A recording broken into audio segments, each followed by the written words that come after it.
But ಅವ್ರನ್ನ ಮತ್ತೆ cross ವೆರಿಫೈನು ಮಾಡ್ಬೇಕು. ಅವರು ಅಸ್ಸಾಮಿಗಳ ಸಿಗ್ತಾರೆ, ಎಲ್ಲೋ ಹೋಗಲ್ಲ, ಅಲ್ಲೇ ಇರ್ತಾರೆ. ಗೂಗಲ್ ಪೇ ಮಾಡಿದ್ದಾರೆ, ಅವ್ನ ಹೆಸರು ಮಾತ್ರ ಗೊತ್ತಿದೆ, ಪ್ಲಸ್ ಒಬ್ಬ ಪರ್ಸನ್ ನನಗೆ ನೆನಪಿದೆ, ಯಾಕಂದ್ರೆ ಅಲ್ಲಿ ಫುಲ್ ಕತ್ಲೆ. ನನ್ನ ಗಾಡಿದ ಹೆಡ್ಲೈಟ್ ಮಾತ್ರ ಲೈಟಲ್ಲಿ ನಾನು ನೋಡಿರೋದು.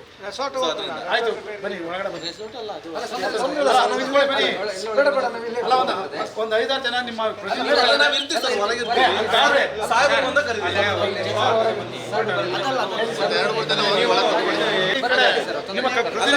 ನಾವೆಲ್ಲ ಇರ್ತೀವಿ ಹೊರಗೆ.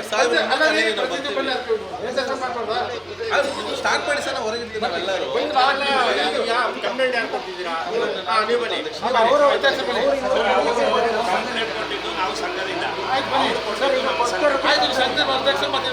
ಮೂರು ಜನ ಬನ್ನಿ ಅಂತ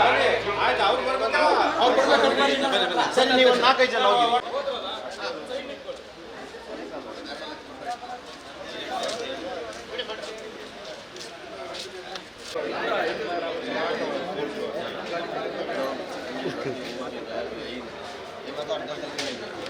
ಅಟ್ರಾಕ್ಷನ್ ಅದು ಬೆಂಗಳೂರು ಫಸ್ಟ್ ಬೆಲೆಗಿತ್ತೆ ವರ್ಕ್ ಫ್ರಮ್ ಹೋಮ್.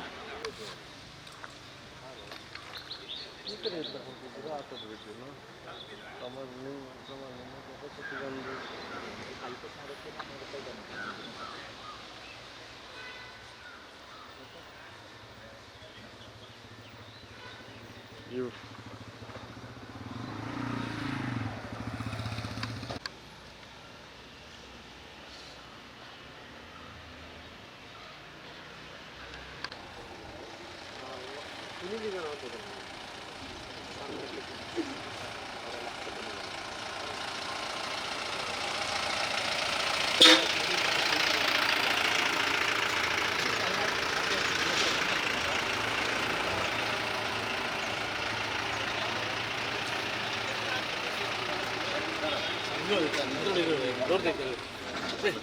ಮುಂದೆ ಹೋಗ್ಬಿಡೋಣ. ಶಾರ್ಟ್ ಬಿಡಕ್ಕಾಗಿಲ್ಲ.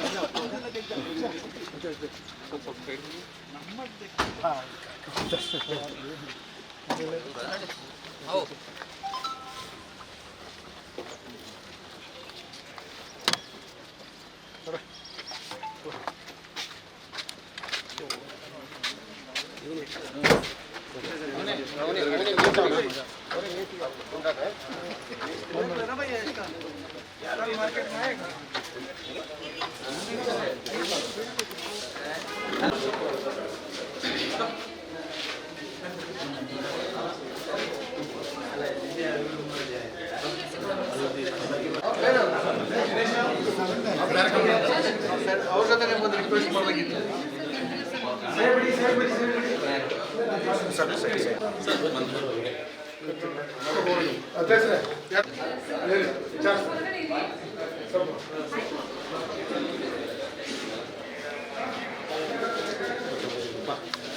ಯಾರಿಲ್ಲ ಇಲ್ಲ ಅಂತ ಫಿಕ್ಸ್ ಮಾಡಿಸಿದ್ವಿ.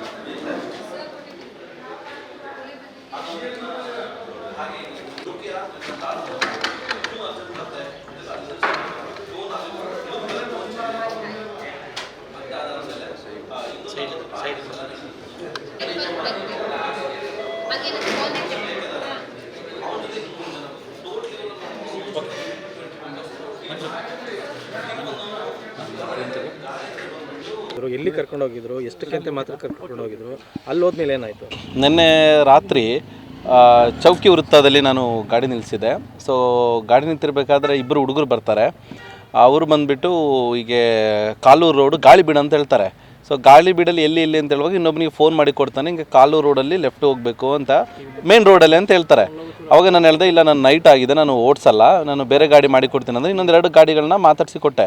ಅವಾಗ ಏನಾಯ್ತು ಅಂದರೆ ಅವರಿಬ್ಬರು ಹೋಗ್ಲಿಕ್ಕೆ ಇಲ್ಲ ನಾವು ಹೋಗಲ್ಲ ಅಣ್ಣ ಅಂತ ಹೇಳಿದಾಗ ಇವರು ನನ್ನ ಹತ್ರ ತುಂಬ ರಿಕ್ವೆಸ್ಟ್ ಮಾಡಿಕೊಂಡ್ರು. ಏನಂದರೆ ನಾನು ಊಟ ಮಾಡಿಲ್ಲ, ನಾನೀಗ ಹೊರಗಡೆಯಿಂದ ಬಂದಿದ್ದೀವಿ, ತುಂಬ ಸಮಸ್ಯೆಲಿದ್ದೀವಿ, ಸ್ವಲ್ಪ ಒಂದು ಬಿಟ್ಕೊಡಿ ಭಯ್ಯ ಅಂತ ಹೇಳ್ಬಿಟ್ಟು ಕೇಳಿದ್ರಿಂದ ನಾನು ಆಯಿತು ಓಕೆ ಅಂತ ಹೇಳ್ಬಿಟ್ಟು ಕೂತ್ಕೊಂಡೆ. 9 ಕಳೆದಿತ್ತು. ಆವಾಗಲೇ ನಾನು ಅಲ್ಲಿಂದ ಬರುವಾಗ ನಾನು 2-3 ಸಲ ಕೇಳಿದೆ, ಮೇನ್ ರೋಡಾ ಅಂತಲೇ ಕೇಳಿದೆ. ಹೌದು ಅಂತ ಕೂಡ ಹೇಳಿದ್ರು. ಹೋದ ನಂತರ ಕಾಲೂರು ಅಂದರೆ ಕೋಳಿಕಟ್ಟೆಯಿಂದ ರೈಟ್ ಸೈಡ್ ತೊಗೊಂಡು ಕಾಲೂರು ರೋಡಲ್ಲಿ ಸೀದಾ ಹೋಗ್ತಾರೆ. ಇವ್ರಿಗೆ ಲೊಕೇಶನ್ ಅವರು ನೋಡಿಲ್ಲ. ಅದರ ಪುನಃ ಒಂದು 3 ಕಿಲೋಮೀಟ್ರ್ ಮುಂದೆ ಹೋಗಿದ್ದೀವಿ. ಅದಾದಮೇಲೆ ನಾನು ಲೊಕೇಶನ್ ಇಟ್ಕೊಂಡು ಹೇಳಿದೆ, ಈ ರೂಟ್ ಅಲ್ಲ ಬನ್ನಿ ಅಂತ ಹೇಳ್ಬಿಟ್ಟು ನಾನು ಪುನಃ ಕರ್ಕೊಂಡು ಹೋಗುವಾಗ ಅಲ್ಲಿಂದ ಮೇನ್ ರೋಡಲ್ಲಿ ಬಿಡ್ತೀನಿ ಅಂದೆ. ಇಲ್ಲ ಭಯ ನೀವು ಒಳಗೆ ಬಿಡಬೇಕು, ಅದೇನಿದೆ ನಾನು ಕೊಡ್ತೀನಿ ಅಂತ ಹೇಳಿದೆ. ನಾವು ಹೋಗುವಾಗಲೇ 300 ರೂಪಾಯಿ ನಾನು ಬಾಡಿಗೆ ಮಾತಾಡಿ ಹೋಗಿದ್ದೆ. ಅದಾದ ನಂತರ ಮೇನ್ ರೋಡಿಗೆ ಬಿಡ್ತೀನಿ ಅಂತ 300 ರೂಪಾಯಿ ಮಾತಾಡಿ ಹೋಗಿದ್ದು. ಅಲ್ಲಿ ಒಳಗೆ ಹೋಗಬೇಕು, ಅಲ್ಲಿಂದ 1.5 ಕಿಲೋಮೀಟ್ರ್ ಮಣ್ಣು ರೋಡು, ಅಂದರೆ ಕನ್ಸ್ಟ್ರಕ್ಷನ್ ನಡೆಯುವಂಥ ಸ್ಥಳ ಇದೆ. ಸೊ ಅಲ್ಲಿ ಇವರು ಕೆಲಸ ಮಾಡೋರಂತೆ. ಅಲ್ಲಿ ಹೋದ ನಂತರ ಇಳಿದ ತಕ್ಷಣ ಅವರ ಟೋನೇ ಚೇಂಜ್ ಆಯಿತು. ನಾನು ಹೇಳಿದೆ 240 ರೂಪಾಯಿ ಫೋನ್ಪೇ ಮಾಡಿದ್ದಾರೆ. ನಾನು ಸ್ಕ್ಯಾನರ್ ಕೊಟ್ಟೆ, 240 ರೂಪಾಯಿ ಫೋನ್ಪೇ ಮಾಡಿರ್ತಾರೆ. ಅದಾದಮೇಲೆ ನಾನು ಹೇಳಿದೆ ಇಲ್ಲ 300 ರೂಪಾಯಿ ಬೇಕೇ ಬೇಕು, ಗಾಡಿ ಇಷ್ಟು ಧೂಳಾಗಿದೆ, ಗಾಡಿ ರೋಡ್ ಚೆನ್ನಾಗಿಲ್ಲ ಅಂತ ಹೇಳುವಾಗ ನಾನು 1 ನಿಮಿಷ ಕರ್ಕೊಂಬರ್ತೀನಿ, ನಾನು ತೊಗೊಂಬರ್ತೀನಿ, ದುಡ್ಡು ತೊಗೊಂಬರ್ತೀನಿ ಅಂತ ಆವಾಗನೇ ಗಾಡಿ ಮೇಲೆ ಕಾಲಿಟ್ಟು ನಾನು ಹೇಳಿದೆ ಕಾಲು ತೆಗಿ ಅಂದರೆ ರಕೆದೋ ಕ್ಯಾ ಹೋತೆ ಭಯ ಹಾಗೆ ಅಂದ್ಕೊಂಡು ಸ್ವಲ್ಪ ಟೋನ್ ಚೇಂಜ್ ಆಗಿದೆ. ಅದಾದಮೇಲೆ ದುಡ್ಡು ತರಲಿಕ್ಕೆ ಅಂತೇಳ್ಬಿಟ್ಟು ಅವನು ಒಳಗೆ ಹೋಗಿರ್ತಾನೆ. ಹೋದಾಗ ಅಂದರೆ ನನ್ನ ಜೊತೆಲಿ ಬಂದವನು ಒಬ್ಬ ದುಡ್ಡು ತರಲಿಕ್ಕೆ ಅಂತ ಹೋದವನು ಜೊತೆಲಿ ಬರುವಾಗ ಇನ್ನೂ 3 ಜನ ಕರ್ಕೊಂಬರ್ತಾನೆ. ಅದರಲ್ಲಿ ಒಬ್ಬ ಅವನ ಸೂಪರ್ವೈಸರ್ ಅಂತ, ಅಂದರೆ ನಮಗೆ ಇವತ್ತು ಗೊತ್ತಾಗಿದ್ದು ಸೂಪರ್ವೈಸರ್ ಅಂತ. ಅವನು ಈಸ್ ಅ ಡ್ರಂಕ್ಡ್, ತುಂಬ ಕುಡ್ದಿದ್ದಾನೆ. ಕುಡಿದು ಪುನಃ ಬರ್ತಾನೆ. ಬರುವಾಗ ಅಂದರೆ ಅವಾಚ್ಯ ಶಬ್ದದಿಂದ ಆಟೋದವ್ರಿಗೂ ಬೈತಾರೆ, ಸೇಮ್ ನನಗೂ ಕೂಡ ಬೈಲಿಕ್ಕೆ ಬರ್ತಾನೆ. ಮತ್ತು ನನ್ನ ಶರ್ಟ್ ಹಿಡಿದು ಎಳಿತಾನೆ, ಯಾವನು ನಿನಗೆ ಎಲ್ಲ 100-150 ರೂಪಾಯಿ ಬರ್ತಾನೆ, ನೀ ಯಾರಿಗೆ 250-300 ರೂಪಾಯಿ ಕೇಳ್ತಿದ್ದೆ ಅಂತೇಳ್ಬಿಟ್ಟು ಗಾಡಿನ ಹಿಂಗೆ ಅಲ್ಲಾಡಿಸ್ತಾರೆ, ಮಿರರ್ನ ತಿರುಗಿಸ್ತಾನೆ. ಅದಾದ ನಂತರ ನಾನು ಹೇಳಿದೆ ಕೊಡೋದಿದ್ರೆ ದುಡ್ಡು ಕೊಡು, ಇಲ್ಲ ನಾನು ಹೋಗ್ತೀನಿ ಅಂತೇಳ್ಬಿಟ್ಟು ಗಾಡಿ ಕಿದರ್ ಜಾಯಗ ಅಂತ ಹೇಳ್ಕೊಂಡು ಇಟ್ಕೊಂಡು ನನ್ನನ್ನು ಶರ್ಟ್ ಹಿಡಿದು ಎಳೆಯೋದು, ಹಿಂಗೆ ತಳ್ಳೋದು ಇದೆಲ್ಲ ಮಾಡ್ತಾರೆ. ಆಲ್ಮೋಸ್ಟ್ 25-30 ಜನ ಆಲ್ರೆಡಿ ಅಲ್ಲಿ ಇದ್ದರು. ಅಂದರೆ ಇವರು ಹೆಂಗೆ ಅಂತೆಲ್ಲ ಹೋಗುವಾಗ ಅಸ್ಸಾಂ ಲ್ಯಾಂಗ್ವೇಜಲ್ಲಿ ಮಾತಾಡಿ ಅಲ್ಲಿ ಹೋದ ನಂತರ ಬೆಂಗಾಲಿ ಟೋನ್ ಚೇಂಜ್ ಆಗುತ್ತೆ, ಅಂದರೆ ಪ್ಯೂರ್ ಬೆಂಗಾಲಿ ಸ್ಲ್ಯಾಂಗ್ ಅದು. ಸೊ ಅದನ್ನು ಕರೆಯುವಾಗ ಇವರೆಲ್ಲ ಸೇರಿಕೊಂಡು ಆಟೋದ ಹತ್ರ ಬರ್ತಾರೆ. ಆವಾಗ ನಾನು ಮುನ್ನೆಚ್ಚರಿಕೆಯಾಗಿ ಏನು ಅಂದ್ಕೊಂಡೆ, ಇವ್ರ ಜೊತೆ ನಾನು ವಾದ ವಿವಾದಕ್ಕೆ ನಿಂತರೆ ಇದು ಏನಾದರೂ ದೊಡ್ಡದಾಗಿ ಆಗುತ್ತೆ. ಸೆಕ್ಯೂರಿಟಿ ಕೂಡ ಇರಲಿಲ್ಲ, ಕ್ಯಾಮ್ರಾ ಕೂಡ ದೂರ ಇತ್ತು. ಅದರಿಂದ ಏನು ಮಾಡಿದೆ, ನಾನು ಗಾಡಿ ಸ್ಟಾರ್ಟಲ್ಲಿತ್ತು, ಲೈಟಲ್ಲಿ ಇವರ ಮುಖಗಳನ್ನ ನೋಡ್ಕೊಂಡಿದ್ದೆ ಹೊರತು. ಅದಾದ ನಂತರ ನಾನು ಹಿಂದೆ ಬರಲಿಕ್ಕೆ ರಿವರ್ಸ್ ಬರಲಿಕ್ಕೆ ಟ್ರೈ ಮಾಡ್ತೀನಿ. ಇವನ್ ನನ್ನ ಗಾಡಿದು ರಾಡನ್ನು ಗಟ್ಟಿಗೆ ಹಿಡ್ಕೊಂಡು ಹಿಂದೆ ಹೋಗೋದೆ, ತೆರಕು ಮಾರೇಗ ತುಮಕು ಇದರಿ ಜಿಂದ ದಫನ್ ಕರೆಗ ಹಾಗೆ ಹೀಗೆ ಅಂತ ಹೇಳ್ಕೊಂಡು ಅವನಿಗೆ ನನಗೆ ಧಮಕಿ ಹಾಕ್ಕೊಂಡು ಶರ್ಟನ್ನು ಹಿಡಿದು ಕೂಡ ಎಳಿತಾ ಇರ್ತಾನೆ. ನಾನು ಅದಾದ ನಂತರ ಅಲ್ಲಿಂದ ನಾನು ಮೆಲ್ಲ ರಿವರ್ಸ್ ಬಿಟ್ಟು ಫಾಸ್ಟಾಗಿ ಗಾಡಿನ ಮೂವ್ ಮಾಡ್ಕೊಂಡು ಬಂದು ನಾನು ಮಡಿಕೇರಿ ಟೌನಿಗೆ ಬಂದ ತಕ್ಷಣ ನಮ್ಮ ಸಂಘದವರಿಗೆ ಗ್ರೂಪ್ ಮುಖಾಂತರ ಎಲ್ಲರಿಗೂ ವಿಷಯ ತಿಳಿಸಿ, ಇವತ್ತು ಸಂಘದ ಮುಖಾಂತರ ಅಧ್ಯಕ್ಷರು ಪದಾಧಿಕಾರಿಗಳ ನೇತೃತ್ವದಲ್ಲೇ ನಾವು ಗ್ರಾಮಾಂತರ ಠಾಣೆಗೆ ಬಂದು ಕಂಪ್ಲೇಂಟನ್ನು ಕೊಟ್ಟಿರ್ತೀವಿ. ಅದರ ಬಗ್ಗೆ ನನ್ನನ್ನು ಈಗ ಕರ್ಕೊಂಡು ಹೋಗಿ ಅವರನ್ನು ಮುಖವನ್ನು ವೆರಿಫಿಕೇಷನ್ ಮಾಡಿ ಅವರನ್ನು ತನಿಖೆ ಮಾಡ್ತಿದ್ದಾರೆ. ಇನ್ನು ಮುಂದೆ ನಮ್ಮ ಪೊಲೀಸ್ ಇಲಾಖೆ ಯಾವ ರೀತಿ ಆ್ಯಕ್ಷನ್ ತೊಗೊಳ್ತಾರೆ ಅಂತ ನಾವು ಅವರನ್ನು ನೋಡಬೇಕಾಗುತ್ತೆ. ಈಗ ಸಂಘದಿಂದ ನಾವು ಇದನ್ನು ನಿರ್ಧಾರ ಏನೆಂದರೆ, ಇವತ್ತು ಕಷ್ಟಪಟ್ಟು ದುಡಿತಿರುವ ಚಾಲಕ ಇವತ್ತು ರಾತ್ರಿ ಹಗಲು ನಿದ್ರೆ ಕೆಟ್ಟು ದುಡಿತಾ ಇರ್ತಾನೆ. ಇಂಥ ಚಾಲಕನಿಗೆ ಇವರು ಇವತ್ತು ಹೊರಗಡೆಯಿಂದ ಬಂದವರು, ಇವರು ಈ ಇನ್ಸಿಡೆನ್ಸ್ ಇವತ್ತು ಕೇವಲ ಒಂದು ಆಟೋಗೆ ಅಲ್ಲ, ಇವತ್ತೊಬ್ಬ ಎಸ್ಟೇಟ್ ಓನರಿಂದ ಹಿಡಿದು ಎಷ್ಟು ಮಹಿಳೆಯರಿಗೆ ಇವತ್ತು ಕೊಡಗಿನಲ್ಲಿ ಇವತ್ತರ ಅನ್ಯಾಯ ಆಗಿದೆ, ಅತ್ಯಾಚಾರ ಮಾಡಿದ್ದಾರೆ, ಓನರ್ಗಳನ್ನ ಹೊಡೆದು ಹಾಕಿದ್ದಾರೆ. ಇಂಥ ಪರಿಸ್ಥಿತಿ ನಿರ್ಮಾಣ ಆದರೂ ಸರ್ಕಾರ ಇದರ ಬಗ್ಗೆ ಕ್ರಮ ತಗೊಳ್ತಿಲ್ಲ. ಮೊನ್ನೆ ತಾನೇ ನಮ್ಮ ಇಲ್ಲಿಯ ವಿಧಾನಸಭೆದ ನಮ್ಮ ಈ ಕ್ಷೇತ್ರದ ಶಾಸಕರು ಮಾನ್ಯ ಮಂತ್ರಗೌಡರವರು ವಿಧಾನಸಭೆಯಲ್ಲಿ ಇದನ್ನು ಪ್ರಸ್ತಾಪ ಮಾಡಿದ್ದಾರೆ. ಇವತ್ತು ಅಸ್ಸಾಮಿಗಳಿಂದ ಇಲ್ಲಿ ಎಲ್ಲ ಕಡೆ ಎಸ್ಟೇಟಿಂದ ಹಿಡಿದು ಪ್ರತಿಯೊಂದು ಕಡೆ ಅವರದ್ದು ದುರಾಡಳಿತ ನಡೀತಾ ಉಂಟು. ಇದನ್ನು ನಾವು ತಡೆಗಟ್ಟುವ ಕೆಲಸ ಮಾಡಬೇಕು ಅಂತ ಹೇಳುವಂಥದ್ದನ್ನು ಗೃಹ ಮಂತ್ರಿಗಳಿಗೂ ಅದನ್ನು ತಿಳಿವಾಗಿ ಹೇಳಿದ್ದಾರೆ. ಅದು ಅದರ ಬಗ್ಗೆ ಯಾವ ಕ್ರಮ ತಗೊಳ್ತಿಲ್ಲ. ಏನಾಗ್ತಿದೆ ಅಂತಂದರೆ ಇವತ್ತು ಇಡೀ ಮುಂದೆದು ತಪ್ಪು ನಮ್ಮವ್ರದ್ದೇ ಇದೆ. ಕಮ್ಮಿ ಬೆಲೆಗೆ ಸಂಬಳಕ್ಕೆ ಬರ್ತಾರೆ ಅಂತ ಹೇಳೋ ದೃಷ್ಟಿಯಿಂದ ಎಲ್ಲ ಎಸ್ಟೇಟಲ್ಲಿ ತುಂಬಿಸ್ತಾ ಇರೋದು ಇವತ್ತು ಅವ್ರನ್ನೇ. ಇವತ್ತು ಕೊಡಗು ಜಿಲ್ಲೆಯ ನಮ್ಮ ಜನಸಂಖ್ಯೆ ಎಷ್ಟಿದೆಯೋ ಇದು ಅರ್ಧದಷ್ಟು ಇವತ್ತು ಅಸ್ಸಾಮಿಗಳೇ ಇದ್ದಾರೆ. ಇಲ್ಲಿ ಅಸ್ಸಾಮಿಗಳಂತ ಹೇಳ್ತಿದ್ದಾರೆ ಅಷ್ಟೇ ಹೊರತು ಅವರೆಲ್ಲ ಬಾಂಗ್ಲಾದವರೇ. ಇವರು ಇವತ್ತು ದುರಾಡಳಿತ ಎಲ್ಲಿವರೆಗೆ ತಲುಪಿದೆ ಅಂದರೆ, ಮೊನ್ನೆ ಒಂದು ಇನ್ಸಿಡೆನ್ಸ್ ನಡೀತು. ಇದೇ ಗಣಪತಿ ಬೀದಿ ಸ್ವಲ್ಪ ಅಲ್ಲಿ ಒಂದು ಹಾಲ್ಡೇ ಇದೆ, ಅದರಿಂದ ಸ್ವಲ್ಪ ಮೇಲೆ ಒಬ್ಬ ಆಟೋದವನ ಹತ್ರ ಬಂದು ವೈಲ್ಡ್ನೆಸ್ ರೆಸಾರ್ಟಿಗೆ, ಮೇಕೆರೆ ಹತ್ರ ಇರೋದು ಟೀಜಾನ್ ಅವ್ರದ್ದು ರೆಸಾರ್ಟಿಗೆ ಇಬ್ಬರು ಬಂದಿದ್ದಾರೆ, ಎಷ್ಟು ಅಂತ ಕೇಳಿದ್ದಾರೆ. ಅವನು 150 ಅಂತ ಹೇಳಿದ್ದಾನೆ. ಹೇಳಿಕೊಳ್ಳಿ ಅವನ ಮೇ ಕಾಯಕ್ಕೆ ಕ್ಯಾ ಸಭ್ಯ ಸೌಕಾತ ಇತ್ತು, ಕ್ಯಾ 125 ಬೋಲ್ತಾ ಹೇಳಿ ಮೇ ಕೈ ಹಾಕ್ತಾಯಿದ್ದಾರೆ. ಸಡನ್ಲಿ ನಾವು ಮೇಲಿಂದ ಬರ್ತಿರೋ ನಿಲ್ಲಿಸ್ಬಿಟ್ಟು ಏನೋ ಅಂತ ಕೇಳಿದೆ ಅವನ್ನ. ಅಟ್ಟೋದು ಈಗೀಗ ಅಣ್ಣ ಅಂತೇಳಿ ಅವ್ರಿಗೆ ಹೊಡ್ಲಿಕ್ಕೆ ಕೈ ಎತ್ತೋ ಅಷ್ಟೊತ್ತಿಗೆ ಅವರು ಅಲ್ಲಿಂದ ಹೋಗ್ಬಿಟ್ರಿ ಬಳಸ. ಹಾಗೆ ಈ ಥರ ಇನ್ಸಿಡೆನ್ಸ್ ತುಂಬ ಇದೆ.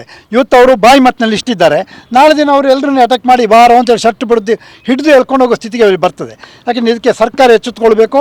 ಆದಷ್ಟು ಬೇಗ ಸರ್ಕಾರಕ್ಕಿಂತ ಮೊದಲು ಇಲ್ಲಿದ್ದ ಜನತೆಗಳು ಎಚ್ಚೆತ್ತುಕೊಳ್ಬೇಕು. ಯಾಕೆಂದರೆ ಇದನ್ನು ನಾಳೆ ಅದಕ್ಕಾಗಿ ನಾವು ಒಬ್ಬೇ ಒಂದು ಅಸ್ಸಾಮಿಗಳೇ ಯಾವ ಬಾಂಗ್ಲಾ ನಾವು ಜ್ಞಾನ ಗೊತ್ತಿಲ್ಲ, ಅವ್ರನ್ನ ಯಾವ ಎಸ್ಟೇಟ್ ಯಾವ ಊರು ಎಲ್ಲೇ ಇರಲಿ ರಿಕ್ಷಾದಲ್ಲಿ ಅವರು ನಾಳೆ ಸಂತೆಗೆ ಬರ್ತಾರೆ, ಅವ್ರನ್ನ ಕರ್ಕೊಂಡು ಹೋಗಬಾರ್ದು. ಮತ್ತು ನಮ್ಮ ರಿಕ್ಷಾ ಚಾಲಕರಿಗೆ ಇದರಲ್ಲಿ ಹೇಳ್ತಾ ಇದ್ದೀನಿ, ಒಬ್ಬೊಬ್ಬ 5-6 ಜನ ಹಸ್ಕೊಳ್ತಾರೆ. ಅದ್ರ ಜೊತೆಗೆ ಅವ್ರದ್ದು 4-5 ಮೂಟೆಗಳು ಅದೆಲ್ಲ ತುಂಬಿಸ್ಕೊಂಡು ಹೋಗುವಂಥ ವ್ಯವಸ್ಥೆ ನಮ್ಮ ರಿಕ್ಷಾ ಚಾಲಕರು ಮಾಡ್ತಿದ್ದಾರೆ. ಇವತ್ತು ಎಲ್ಲರೂ ಒಬ್ಬ ರಿಕ್ಷಾ ಚಾಲಕನೇ ಆಗಿದೆ, ಅದು ಅವ್ರಿಗೆ ಯೋಚನೆ ಇಲ್ಲ, ನಾಳೆ ನಮಗೂ ಬರ್ಬೋದು ಅಂತ ಹೇಳೋ ಕಲ್ಪನೆ ಇಲ್ಲ. ಅದಕ್ಕೋಸ್ಕರ ಹೇಳ್ತಾ ಇದ್ದೀನಿ, ನಮ್ಮ ರಿಕ್ಷಾ ಚಾಲಕರಿಗೆ ಇದರ ಮೂಲಕ ಹೇಳ್ತಾ ಇದ್ದೀನಿ, ನಾಳೆ ಯಾರು ಒಬ್ಬರು ಮಾರ್ಕೆಟಿಂದಾಗಲಿ ಬಸ್ ಸ್ಟ್ಯಾಂಡ್ ಎಲ್ಲಿಂದಲೂ ಅಸ್ಸಾಮಿಗಳನ್ನ ಹಚ್ಚಬಾರ್ದು. ಅದಕ್ಕೆ ನಾವು ಯೂನಿಯನಿಂದಲೂ ಅಲ್ಲಿ ಬಂದು ನಿಲ್ತಿರ್ತೀವಿ, ಹಚ್ಚೋದಾಗ ಮಾಡ್ತೀವಿ ಪ್ರತಿಯೊಬ್ಬರು. ಯಾಕೆಂದರೆ ಅವ್ರಿಗೆ ಅವ್ರದ್ದೇ ಒಂದು ಗ್ರೂಪ್ ಇದೆ ಅಸ್ಸಾಮಿ ಅವ್ರದ್ದೇ, ಅವರೆಲ್ಲ ಇದರಲ್ಲಿ ಲಿಂಕ್ ಶೇರ್ ಮಾಡ್ತಾರೆ. ಹಾಗೆ ಎಲ್ಲಿ ಏನಾಗುತ್ತೋ ತಕ್ಷಣ ಎಲ್ಲ ಕಡೆ ಎಲ್ಲರೂ ಬಂದು ಸೇರ್ತಾರೆ. ಆ ವಿಚಾರಕ್ಕೆ ನಾವು ಜಾಗೃತರಾಗಬೇಕು. ಹುಟ್ಟಿ ಬೆಳೆದವರೇ ಇಲ್ಲಿ ಜಾಗೃತರಾಗ್ತಿಲ್ಲ, ಎಲ್ಲಿಂದ ಬಂದವರು ಜಾಗೃತರಾಗಿ ನಮ್ಮನ್ನು ಮೇಯಿಸ್ತಾ ಇದ್ದಾರೆ. ಇನ್ನು ಮುಂದಿನ ದಿನ ನಾವು ಇಲ್ಲಿ ಅವರ ಕಾಲಾಳುಗಳಾಗಬೇಕಾಗ್ತದೆ. ಅದಕ್ಕೋಸ್ಕರ ದಯವಿಟ್ಟು ನಾಳೆ ಎಲ್ಲ ಚಾಲಕರು ಒಗ್ಗಟ್ಟಾಗಬೇಕು. ಅವ್ರು ಯಾರೊಬ್ಬರು ಹಚ್ಚಬಾರ್ದು ಅಸ್ಸಾಮಿಯವ್ರನ್ನ.